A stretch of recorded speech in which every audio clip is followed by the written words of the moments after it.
Hello friends, स्वागत है आपका मेरे YouTube channel real horror story में। आज फिर मैं लेकर आई हूँ एक नई और सच्ची डरावनी कहानी जो कि पितृपक्ष में हुई एक सच्ची घटना पर आधारित है। गांव के बाहर पुराने बरगद के पेड़ के नीचे एक छोटा सा तालाब था।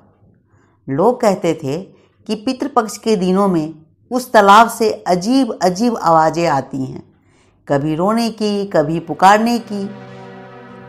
गांव वाले उस ओर पितृपक्ष की रात को जाने से डरते थे, लेकिन रवि शहर से लौटा हुआ एक युवक इन सबको अंधविश्वास मानता था। उसने सोचा कि ये सब झूठी बातें हैं, मैं जाकर देखूंगा कि आखिर इस तालाब के पीछे का राज क्या है। उस रात अमावस्या की थी। आसमान बादलों से ढका हुआ, हवा में एक अजीब सी ठंडक थी। रवि हाथ में टॉर्च लेकर अकेले ही बरगद की ओर बढ़ चला। जैसे ही वो तालाब के पास पहुंचा, उसकी टॉर्च अचानक बुझ गई। अब चारों तरफ गुप्त अंधेरा था। तभी उसके कानों में एक फुसफुसाहट गूंजी, तुम आ गए हमें याद करने। रवि ठिठक गया। आवाज़ किसी बूढ़े आदमी की थी, लेकिन वहाँ कोई नज़र नहीं आ रहा था। अचानक तालाब का पानी हिलने लगा। पानी की सतह पर धुंधली परछाइयाँ दिखने लगी, मानो अनगिनत लोग पानी से ऊपर झांक रहे हैं। रवि ने साहस जुटाकर कहा, कौन है वहाँ, सामने आओ। धीरे धीरे पानी से कई आकृतियाँ बाहर निकलने लगी। वे अधजली कंगाल जैसी परछाइयाँ थीं। उनकी आंखें खोखली, लेकिन आंखों के भीतर लाल अंगारे जैसी जल रहे थे। उनमें से एक आकृति ने कड़ाहते हुए कहा, हम तुम्हारे पूर्वज हैं।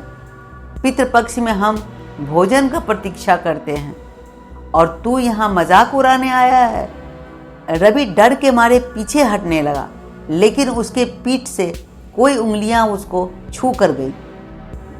उसने मुड़ कर देखा तो वहां देखता है उसके मरे हुए दादाजी वहां खड़े थे। दादा ने धीमी लेकिन भारी आवाज में कहा, बेटा हमें श्राद्ध चाहिए, हमें तर्पण चाहिए, वरना हमारी आत्माएं भटकती रहेगी। लेकिन तूने आज अपमान किया है, अब तू हमारे साथ फंस जाएगा। रवि चीखता हुआ भागने लगा, लेकिन तालाब के चारों ओर मानो अनदेखी जंजीरें कस चुकी थी। वह जितना भागता उतना ही तालाब के पास लौट आता।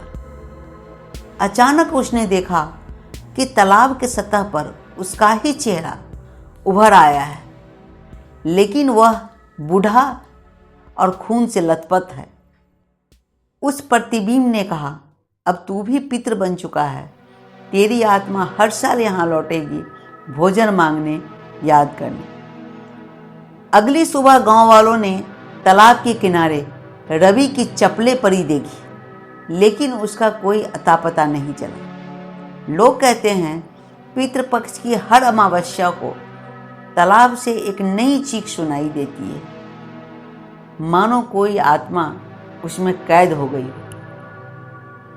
तो फ्रेंड, ये कहानी आपको कैसी लगी? अगर अच्छी लगी हो तो लाइक करें और मेरे चैनल को सब्सक्राइब करें।